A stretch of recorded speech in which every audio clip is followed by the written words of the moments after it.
આગળ વાત કરીશું ગાંધીધામની તો ગાંધીધામ સુધરાઈમાં પાણીનો ગેરકાયદેસર વેપલો સામે આવ્યો છે।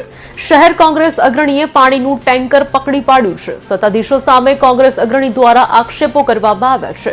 પંચરંગી નગરમાં પીવાના પાણીની સમસ્યા વિકટ બની છે। નગરપાલિકાના ગેરકાયદેસર પાણીનો ટેન્કર પકડી પાડવામાં આવ્યો છે। મોટા પ્રમાણમાં સરકારી જળનો બે નંબરી વેપલો સામે આવ્યો છે।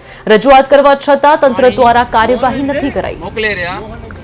અને એમાં પણ નગરપાલિકાના જે પ્રમુખ સાહેબ શ્રી છે એ એમ કહે છે કે ભાઈ કોંગ્રેસવાળા બધા ખોટું બોલે છે, પણ આજે જોઈ શકે છે આ પ્રમુખ સાહેબ કે ભાઈ તમારો ટ્રેક્ટર અને તમારો પાણી ને આ છે સોસાયટી, બરાબર, એ સોસાયટીમાં પાણી વેચે રહ્યા એના આજે અમે પર્દાફાશ કરવામાં આવ્યો છે। તો આજે બીજી વાર નહીં, આજે એક્શન લેજો,